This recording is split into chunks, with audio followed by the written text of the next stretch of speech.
Hi guys, welcome back to my channel, and today we're going to be talking about specifically what it means to have your Mars in the sign of Taurus or your Mars within the second house. So this is a series that I've been doing for quite some time. I'm really excited to see how these videos kind of come out and how you guys perform with them and how you guys interact with them, because Mars is a very interesting energy to work with. Mars is a lot to do with our own initiation, our own anger, our own willpower, our own ability to accomplish things. Mars rules our own energy that we have within a day to accomplish our goals, okay? And Mars does well in certain signs, and it doesn't do well in other signs, and depending upon where Mars sits in the chart, it's going to have a different effect that it's going to play on within the chart. So I should kind of preface all this by saying that if you look in the description box below, you're going to see specifically when I talk about what. So I am going to be talking about Mars specifically, how it works with a natal chart for a little bit, and then I'm going to talk about Mars in Taurus and then Mars in the second house. So it's going to be kind of a lengthy thing here, but if you do have your Mars in Taurus, this video is for you, and if you also have your Mars in the second house, this video is also for you. And if you don't know if you have your Mars in Taurus or in the second house, feel free to check the link down below and you'll be able to check out specifically your specific chart and how that chart is laid out if you have those placements. So you can kind of come back to this video. And if you have other placements within Taurus, this video is also for you because there's a bunch of different Taurus placement videos kind of linked down below, and all the Aries videos, all those sorts of things. So if you're interested in any of those, feel free to check out my channel as they kind of come out throughout those seasons with those specific planets in those houses and those signs that are correlated with that. So overall, I'm really excited for this series. There's a lot here, and Mars in Taurus is a very interesting energy for me to sit in. I don't have Mars in Taurus. I am the exact opposite. I have Mars in Scorpio, so it's a very different energy for me to kind of work with throughout the day. And I am quite interested into how this video has already kind of come about, and I'll get into that a little bit more, but essentially there's circumstances around the recording of this video that feel very Mars and Taurus to me, but I'll get to that in a moment. But yeah, and if you guys have any questions throughout, of course, the video, if you have your Mars and Taurus, Mars in second house, feel free to put that down in the description box below. I'd love to hear what your story is, what your experience has been with that specific placement. So yeah, I'm gonna move in the next part. We're gonna talk about specifically what it means to just have Mars in a natal chart and how Mars works in general. So see the next part. Okay, so when it comes to Mars specifically within a natal chart, a lot of what Mars does, especially it can depend upon if you're born during the day or night, it's going to kind of act differently. But for the most part, Mars is very driven and kind of willpower and potentially aggravating planet in a lot of regards. So Mars can have a power to it when it's placed in specifically any part of the chart, but especially in the domicile placement. So that's either Aries or Scorpio, as well as Capricorn, where it's exalted. And then in the sign of Libra, Cancer, or Taurus, it's going to do a little bit differently than it would otherwise, which we'll get to that when I talk about Mars and Taurus, obviously, here. But Mars within the natal chart tends to, especially if you're born during the day, Mars is the sect malefic, meaning that it is a planet that's going to be a little bit more difficult within a natal chart. So if Mars is within a specific house, which we'll get to the house portion with Mars in the second, it can definitely aggravate that house a little bit. It can make the things that are related to wherever Mars is placed to be a little bit more difficult to acquire, a little bit more fighting, a little bit more uphill battles, a little bit more of a struggle, but also more of a willpower to get those things done amidst all the stuff that you're dealing with. And obviously Mars can be in any sign in any house. This video today is just Mars in Taurus or Mars in the second, but it can kind of play out a bunch of different ways.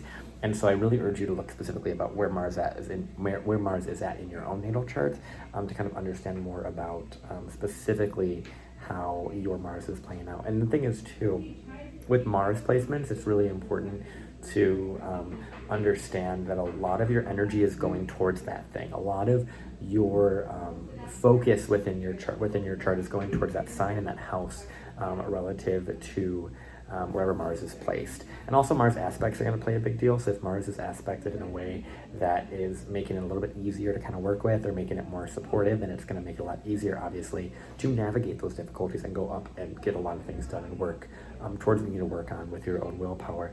And so Mars is quite an interesting energy to work with. I have my own Mars opposite of the Mars we're going to be talking about today, so there's a lot of differences that I have with the way that I look at Mars and the way that this Mars in Taurus works for me, right? And so I have a lot of, and I want you to know this too, when it comes to astrologers making content and things like that, a lot of us do have, because we have our own natal charts, it's sometimes difficult to have a little bit of a biases or to be objective and not have biases rather. And so it's something that I want you to know that as a Mars in Scorpio, I'm going to kind of bring that in when I feel that it's necessary. But for the most part, Mars in Taurus has a very interesting energy in general. And so, but just know that I am working from a space of a Mars in Scorpio, looking at a Mars in Taurus when I'm making this sort of video here. And so, yeah, and there's a lot of different things that we can talk about with Mars, but at the end of the day, it's really important to know where Mars is placed by sign and by house, because that will tell you kind of what is being aggravated, what is being started, what you're wanting to fight for, what you're wanting to work towards within your life. And Mars in Taurus and Mars in second house have very specific things for them that they're wanting to work towards, which we'll get to next.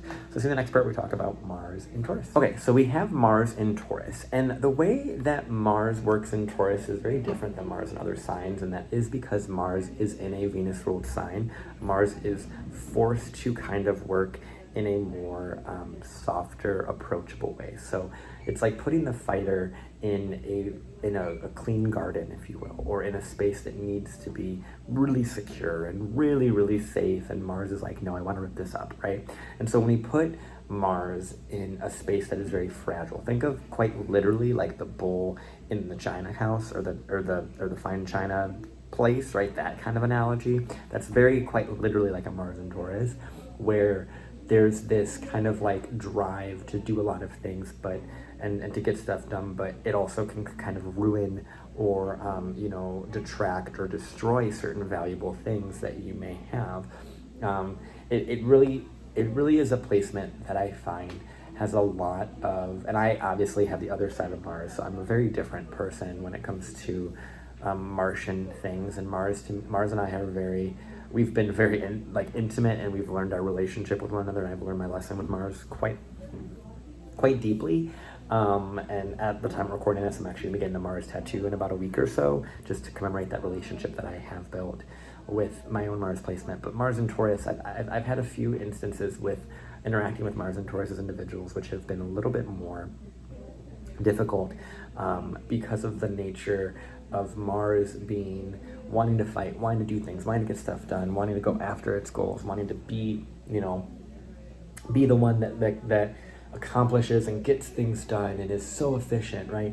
And in the sign of Taurus, in this very earthly, grounded, stable sign of Taurus, there is a lot of stability when they do goals. And any fixed Mars is gonna have that stability. They're gonna have that ability to just get stuff done and stick it out and really know how to commit to something and sustain that. And Mars in Taurus is no different from that. So when Mars in Taurus makes a decision, they are very, very solid within that decision.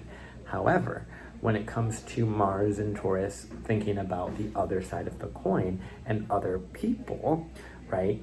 There is a little bit of a difference there, because Mars in Taurus is so about sustaining its own position and its own finances and its own resources and its own foundation, all those things that Mars in the sign of Taurus, and this is where the Mars Scorpio comes in, it's almost like it's not knowing how to fight for anyone but itself, which hearing that, you're probably like, oh yeah, that makes sense, that's so valid. But when it comes to working within like an interpersonal thing, or working within a deeper emotional connection, or things that have a lot more emotional intensity to them, which is Scorpio, the Mars in Taurus is going to kind of fumble the bag a little bit, because they might only look at things from a space of sustaining the same exact thing, or really keeping the same exact resources. For example, I'm going to bring this up. So I worked at a crystal shop many years ago, and there was a woman there who had a Mars in Taurus, and Mars was in the sign of Taurus at that same time that all of this had kind of occurred. And it was very interesting, because what was happening was there was an overabundance of focus on the resources and the money management, which Mars in Taurus, y'all are amazing at that. Y'all are so good at being able to really work with your money and manage the money and manage the resources, right? And work and focus on the financial, the books and all those sorts of things, right? Like keeping like a financial accountant. They're really good at this, because Mars is the warrior, and you put it in a bank account and you put it in a sign related to finances and money, it's gonna be great, right? Amazing. But what was interesting was that this particular person was so focused on the finances and making the money and cutting the cost and doing all of those things, that they actually neglected the relationship with the clients and with the employees that were there, and ultimately that caused a lot of the issues that ultimately ended up ending a lot of that business and a lot of those emotional connections that were within that space. And it's very interesting because I actually had the privilege, I guess you could say, of having an argument with this person, a Mars in Taurus and a Mars in Scorpio, and having this kind of like back and forth. And it was very interesting because it was something that when Mars is in the sign of Taurus, there can be this kind of like mismanagement of anger, or an inability to know how to use your anger to pivot, or to use someone else's emotions to pivot. Mars in Taurus is so much about itself because of the fact that it rules that like second house. It rules our values, our money, our things. Like it rules what I own, right? So if someone comes in and threatens what that is, they're gonna fight. They're gonna go after it, right? But there is a different sort of way about it when we think about Mars in like a water sign and Scorpio on the other side, where there's this like very deep emotional connection to things, very much like something that's like, okay, where are you coming from? What are your feelings behind this? And kind of being able to see that and see what the other person is working with, and then bring that in and say, okay, let's work together to try and figure this out, right? Versus a Mars and Taurus individual may just be like, this is what I want to do, you're going to do it, right? It's very much like a very like it's a bull, right? It's a very like, I'm going to fight for it, I'm going to do it, you're going to get it done, that's it, right? There's no like ifs, ands, or buts about it. They're very stubborn, right? Now, Mars and Taurus can have a really, really, really good relationship with money, but it does take time. It takes a lot of work and consistency on the end of the person that has Mars and Taurus with their finances, with their money, with their resources, because Mars in there can kind of just burn those things up, right? And it's very interesting when I've been recording all these videos related to Taurus, because, and the second house, because there's been so many conversations about money and finances and values and things. And Mars here has such a drive towards making money and to having these finer things. And we see that like if Mars was in Taurus with Jupiter, there'd be a very big abundance of opportunity and things. But Mars specifically in Taurus has this like very like diamond seeking sort of energy, but also in a way that is very financially sound. The people that are managing your finances, you want some Taurus Virgo in that. Like you want someone who's very detail oriented, who's very stable in the way that they're approaching things. And that's the thing about Mars Taurus is they are, and this is more Mars second house, but they are gonna have this like interesting relationship with their finances, with the way that they go about things in their life, and the way that what they value, they're gonna like fight for and protect. But it's very interesting when you think about the analogy of putting like the bull within like the vegetable garden, or within like just like the like plot of all these flowers, right? Like this flower garden, or you know, in this china shop, right? There's this aspect of Mars in these areas, or in a bank account, right? This spendthrift energy. There's these things that Mars being put in a Venusian sign, and specifically in Taurus, is more of a physical kind of disruptor, right? In like a peace disruptor. But when you phrase Mars and Taurus in a way that is looking for peace and is prominent in focusing on peace and finding ways to reach peace, they're going to do really well. Similar to Mars and Libra. People talk so poorly about Mars and Libra because it doesn't do well, but it can do really well when it's trying to find that middle ground. It works really hard on that. And Mars and Taurus works really hard on building that foundation and maintaining that foundation and really being powerful in their own plot of soil and their own land and their own bank account. Like they're so big on their own values and their own things, and they can be so rich in so many ways. And these are also people that can be great, like weirdly like miners, like people that are mining for gold and able to turn things over. When I talk about Taurus a lot, I said this, and I think it says in Sun in Taurus, I want to say, but these are people that you could see that, or I think it says more Mercury in Taurus, but these are people that you could see that are jewelers, that are people that are, you know, creating jewelry, creating physical things, making money from their physical product, and having a physically grounded sort of like reality and a physically grounded focus, right? So they're so focused on the physical things and the resources and plants and all the things that they can make and they can create, that they're like, okay, I'm gonna do this, I'm gonna do this thing, I'm gonna make this thing, and I'm gonna sell this thing, right?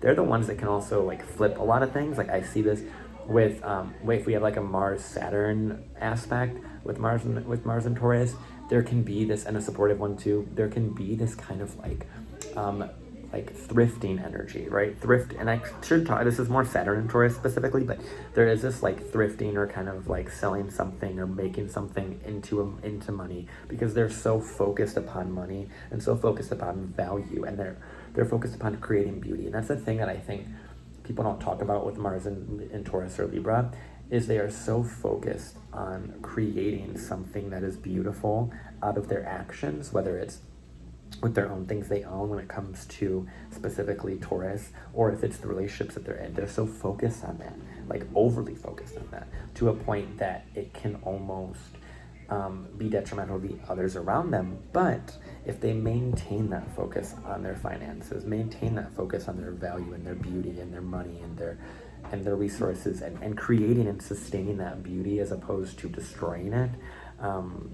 or finding ways to work through changes within their financial sector or within their values or their money or their land, right? This is another thing. Like, you could have Mars Taurus could be really great landscapers, really great people that are working within fields and within anything physical, within anything like landscaping, working with construction even. You can see this with people that have really strong Mars in like if we had like a Mars and Taurus towards the top of the chart, this could be someone that is capable of working in like building a restaurant or building like, you know, a company in a very like physical way, you know.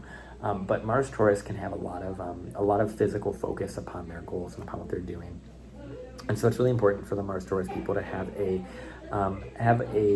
goal in mind, and be able to pivot and be able to see things as like, okay, there's beauty in me making a change, and I don't need to just like completely get rid of the entire, you know, vegetable garden and start over.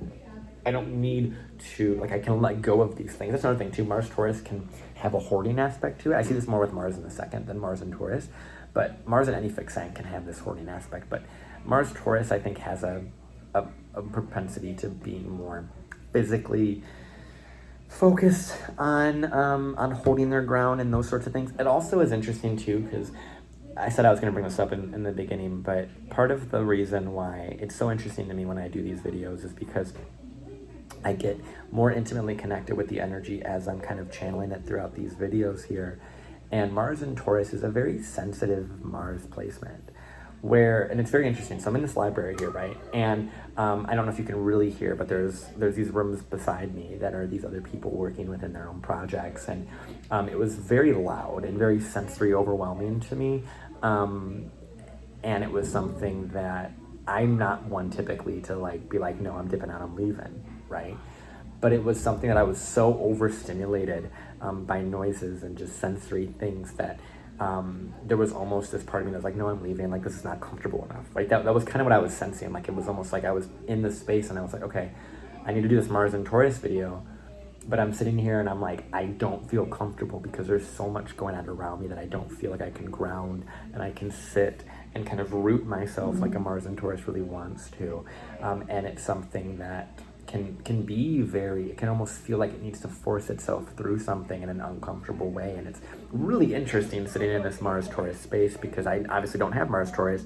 And so it's an interesting thing to look at from the opposite perspective, because there's a lot of groundedness and kind of like quiet and like kind of like stability that we see with Taurus placements, and Mars and Taurus really needs that to get things done. And so there can be this very stubborn way of doing things where they aren't willing to change, even if it is detrimental to their values or to their situation or to anything that they're going towards, to their friends, to, you know, those that they're involved with. There can be so many different things that Mars and Taurus is like very focused on that isn't what needs to be focused on in the grand scheme of things in certain ways. But it can just feel uncomfortable and be like, I don't want to do this right now. I don't feel good right now, right? And that's kind of, it's also Mars Cancer too a little bit, but Mars Taurus, I feel very much it's like a sensory, like just no, I don't want to do this. This is not good, right? It's just like a kind of like, I don't feel safe and secure and like sure this is the right move, right? That's kind of the way that Mars works in Taurus, is it's not really sure if like this will, you know, lead to financial results. This will lead to, you know, a physical manifestation. That's the thing, is I think Mars Taurus is so focused on money that they aren't necessarily really putting in all the energy and just getting it done and trying it out, right? And I think that's what's really interesting about this specific series is there's so much that I'm channeling as I sit in these energies very, very deeply in ways that I don't typically to this degree, to this length in readings that I do. And it's very cool to see the way that spirit works through me, as well as obviously for you. And I really like to document it in a very candid way. I'm not someone that's going to be super scripted and all that stuff. I'm not like that. We might see what happens with Mars and Gemini, Mars and Virgo, but right now that's not how I do content. That's not how I do this. And Mars and Taurus feels I like to make you guys aware of what I'm going through as I'm recording these videos, because it feels connected to the Mars and Taurus archetype of kind of like just being very sensory connected and not knowing if this is what they want to do and this is like gonna heed the results they want. It's like, is this worth my time, right? And is this worth my time? Is this worth my energy? Is this gonna heed results? It's almost like it feels like an uphill battle sometimes with Mars and Taurus. So anyway, that's Mars and Taurus. If you guys have Mars and Taurus, and obviously I said this before in all the Taurus videos I've done, but it's important to look at where Venus is placed in your chart and how Venus is interacting with your chart to see further how your Mars is wanting to kind of function, right? If your Venus is really well placed with your Mars and Taurus, it'll kind of mitigate some of these things because the values that you're going after sustaining, the things that you care about are very very clear or very pure in certain ways depending upon Venus's placement within the chart. And so there's a lot that can be said there, and I really hope that those of you that have Mars and Taurus learn something from this portion here. And for those of you that have Mars in the second house, feel free to watch the second part here, and I'll see you in the next part where we talk about Mars in the second house. Okay, so we have Mars in the second house, and this placement here has a very different approach than we see with Mars in Taurus. And the thing is, when it comes to astrology, we talk about the signs and houses like they're kind of one and the same.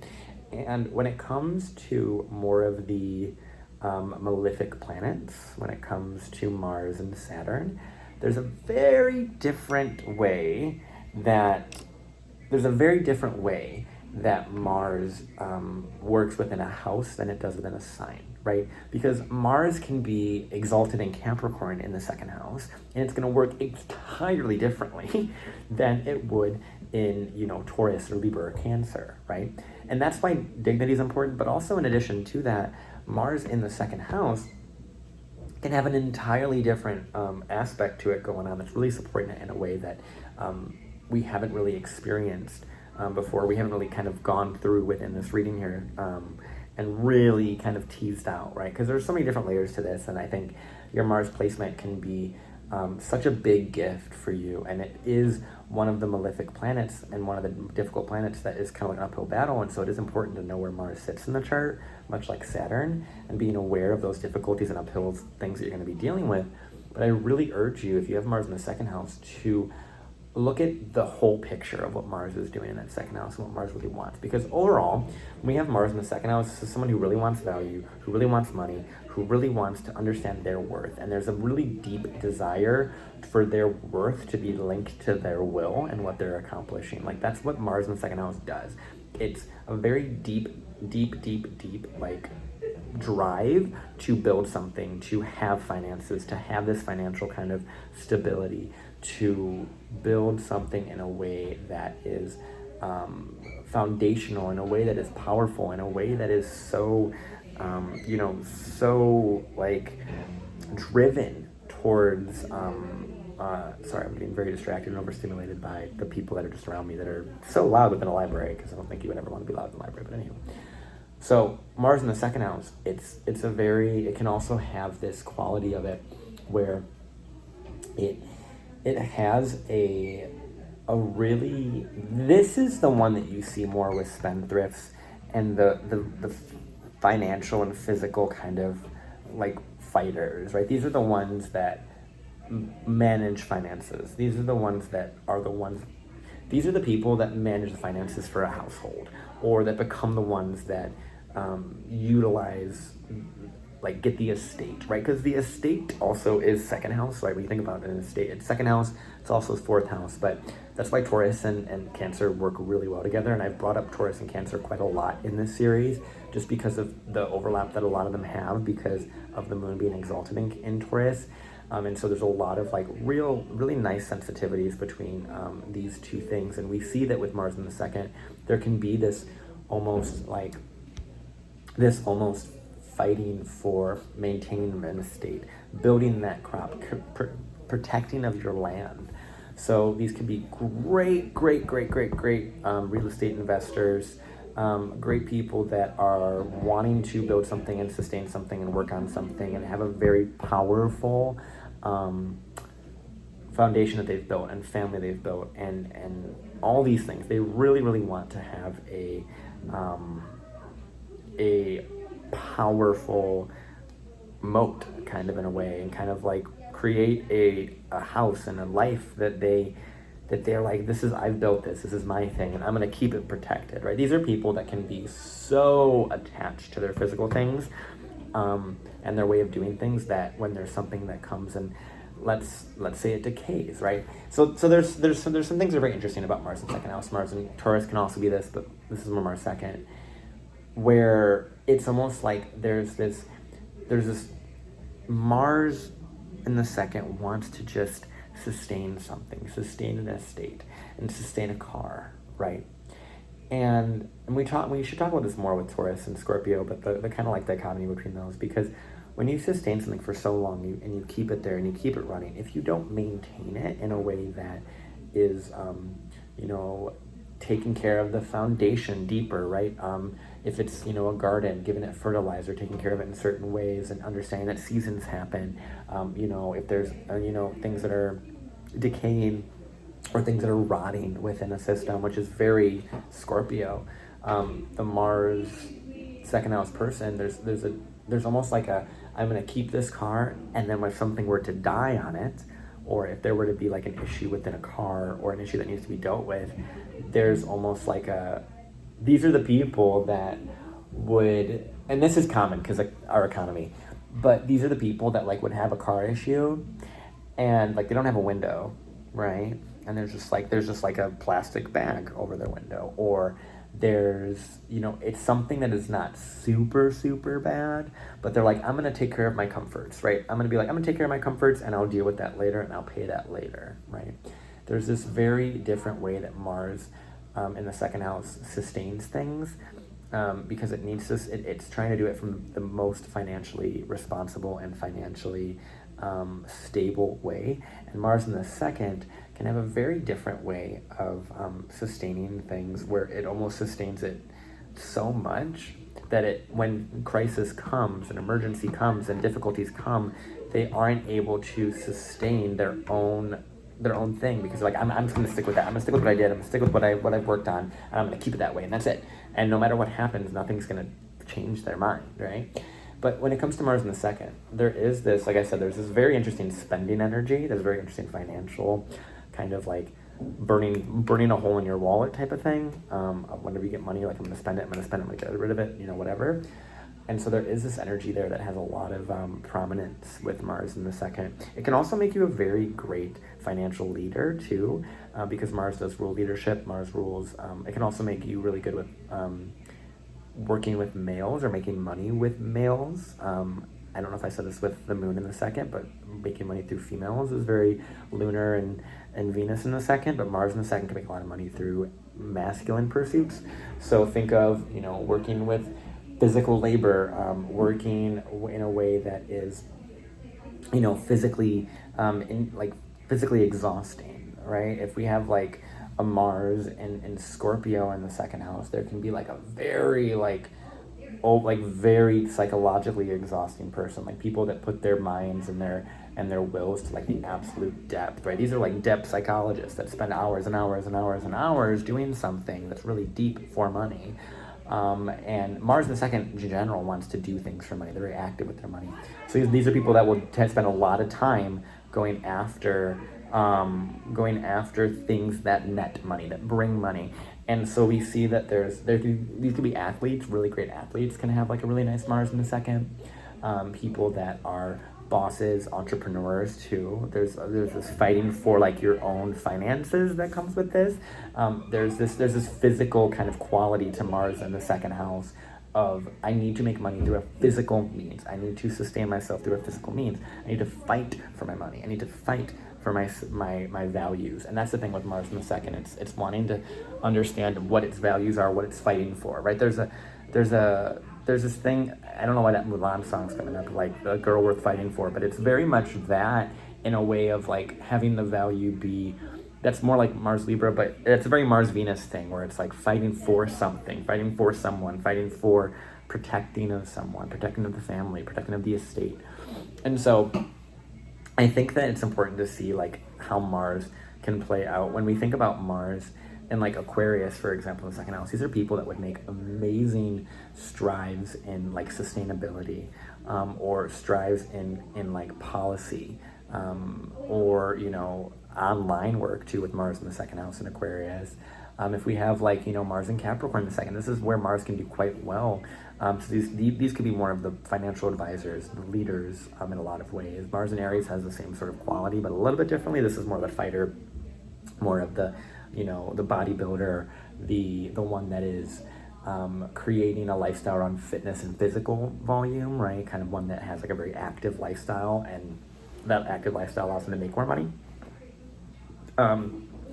Mars in Cancer in the second, this is more so the home chef, right? The one that owns a restaurant or works in a restaurant. That's a lot with like that's what I would see. There's a lot of working in a restaurant, and I see that a lot with Mars in Cancer in general. I think most Mars Cancers I've known have worked in a restaurant, but we're not talking about Mars Cancer, we're talking about Mars second house. But Mars second house has a way of making money around whatever Mars sign is in that house. So like I said, I'm trying to give some other examples. Mars Gemini obviously can be a lot of like writing books and publishing and kind of getting all the information out in a second, making money through blog posts and things of that nature. Mars in Sag can be teaching, obviously, making money through teaching, and kind of publishing and kind of flying and finding different cultural things to teach on and going to school and studying different languages, stuff like that. They can make a lot of money through foreign affairs.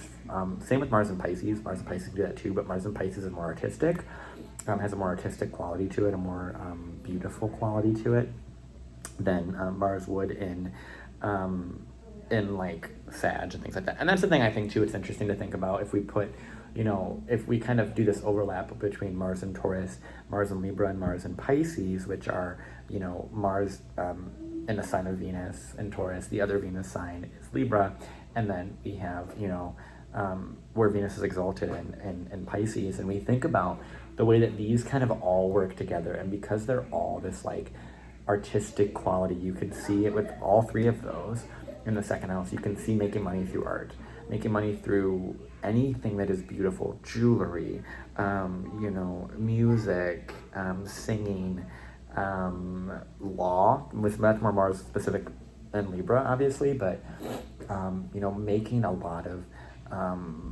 advancements in their value and beautifying things, and that's, we see those with those three kind of Mars placements in the second. But Mars in the second is going to have a very strong willpower around money and money management and money advisement and pushing towards those sorts of goals and things like that. So it's really, really, really important to have a very strong grip on their own finances. I think that's the biggest thing I would say to Mars Taurus, is understanding what are you fighting for? What are you building for? What are you willing to put your energy into that is so strong that you want to sustain it for a really long time? What are you working towards, right? What are you wanting to protect? What are you protecting? Who are you protecting, right? You know, there's so many different things that Mars can do in the second. It does have like an interesting vocal quality to it where they're kind of like very reactive. And it can, you know, there can be a really interesting relationship with the family and fighting for the family, because the second house does rule family in a certain way within our natal chart. So there's a lot of things that we can see with Mars in the second house that links to what are you fighting for and why are you fighting for it, right? And if we see like, let's say we see like yeah, Mars in Cancer, even Mars in Capricorn in the second, these are going to be people that are going to have very interesting relationships with their family values and how those family values are kind of embedded or not needed anymore within their life. And I think there's a big like thing about Mars in the second house about being able to sustain their family's values and sustain something, build something, keep something going. And so I really, really urge you as a Mars second houser to think about what it is that you are protecting and why those values are being protected, and why you're wanting to spend money and spend energy on those things. Like when you spend energy on something, and this is a very Taurus thing, but Mars and Taurus in specific, when you spend money on these things, you are kind of, you're investing into, you're giving your energy to the things you spend your money on, and you're perpetuating that value, right? So when you are going and buying this book and you're buying these things, that's another thing with Mars second house. If Mars and Sag in the second can buy a crap ton of like books and knowledge but never actually apply it and never actually study it. Very interesting. So Mars in the second can also, by sign, can tell you what you're spending your money on too. Like Mars and Leo spends a lot of money on video games. I know a few Mars and Leo in the second that spend a lot of money on video games and recreational activities, to kind of regain that. But anywho, what I'm getting at with the Mars second house is like, it's important to know like how you're spending your money, why you're spending your money, and when you spend money on something and when you put your energy towards something, what is that building? What roots are you planting? What are you, like, think of your dollar or whatever currency you're using as this like thing that you're investing into wherever you're spending it, right? And think about those things. And I'm sure Mars second house does that, but there's a lot more prominence there that I think needs to be really unpacked. And I really love the Mars second house stories. I think there's so much here that I think it is so interesting talking about this Mars second house as I'm kind of experiencing it right now, is there's like this fighting for money, fighting for sustainment, fighting for structure, that I'm currently experiencing as I'm creating these videos, which is very, very, very interesting with Mars in the second house as I'm going through it. And so I say this, and I really hope that this helped the Mars second house people as well as Mars Taurus people that have watched this video. I really love doing these things. I'm really learning so much as I'm doing these, which is so cool because I've already learned so much. And the biggest thing about that they don't talk about in life is that if you are finally teaching something to somebody, then you are actually forced to really, really learn it to a different depth of level than you would otherwise. And I already teach a lot during my readings. If you guys are interested in those, there's reading down below. I teach a lot of those things in how I do readings. I teach about why I'm saying things I'm saying. I explain it. I delineate it for you. And I think there's a different level of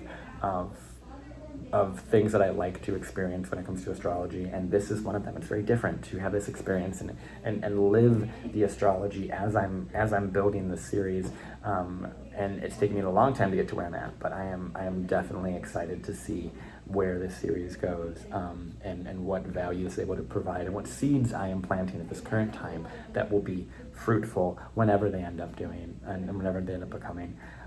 Interestingly enough, I'm recording this right on a new moon in Taurus, so really, really, really cool time to be recording this. And so I really, really love you. I love doing these videos. I really appreciate you for being here, and thank you for giving me the opportunity and giving me your time. Obviously, because it's YouTube, feel free to like, comment, subscribe, all those things. As you know, that's what the algorithm loves. So if you want to do that, that would help me out immensely. And of course, if you want any astrology information from me, that's down below in the description box, as well as my courses and things like that, if you're interested in any of those things. But yeah, I love you guys. You guys are so amazing. Thank you so much to you Mars Taurus people, as well as Mars second house people, and I will talk to you guys soon. Bye.